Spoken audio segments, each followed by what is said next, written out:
Assalamualaikum warahmatullahi wabarakatuh. Pada kesempatan kali ini, kami dari kelompok 3 akan mempresentasikan materi tentang array yang beranggotakan Ahidza Dawaran Sifa dengan NIM V3922002, berikutnya Amalia Razia Nurhayati dengan NIM V3922005, lalu Laila Ainur Rahma dengan NIM V3922026. Pertama-tama, pasti kita perlu mengetahui apa itu array.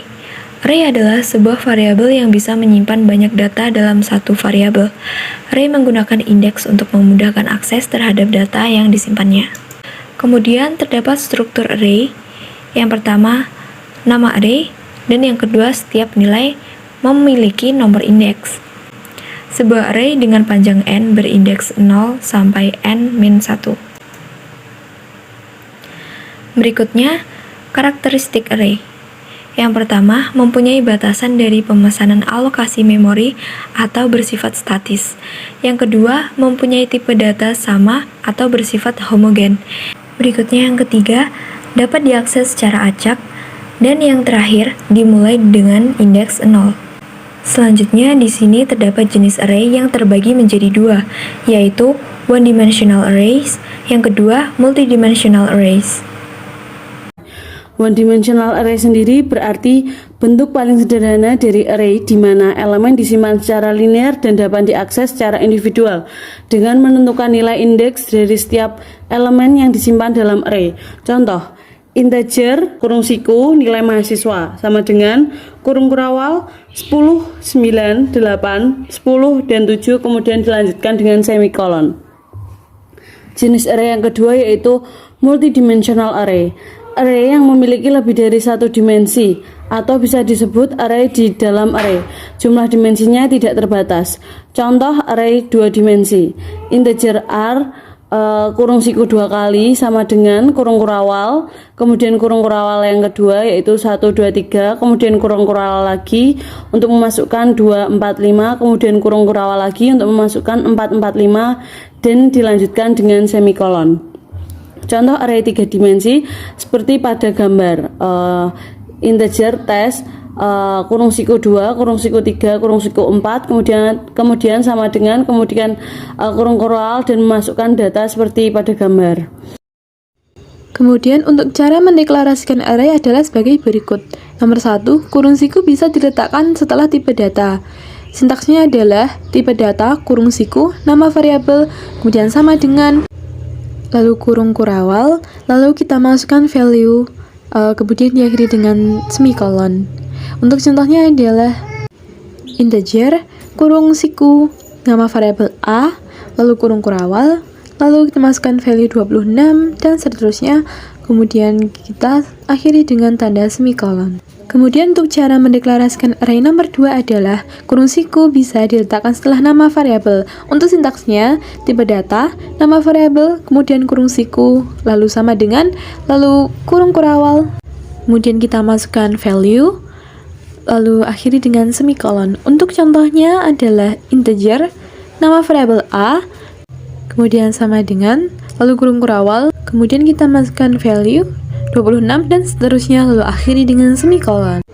Untuk cara yang ketiga adalah menggunakan kata kunci new. Untuk sintaksnya adalah tipe data, nama variabel, lalu kurung siku, lalu sama dengan new, tipe data, lalu kurung siku, size, lalu akhiri dengan semikolon. Size itu adalah ukuran atau batasan jumlah data yang bisa ditampung oleh array. Contohnya adalah integer, nama variabel a, lalu kurung siku, new, lalu integer, lalu pada size kita tuliskan 5. Itu artinya batasan dari jumlah data yang bisa ditampung oleh array a adalah 5 data. Lalu kita akan memasukkan data pada array satu per satu seperti contoh di gambar.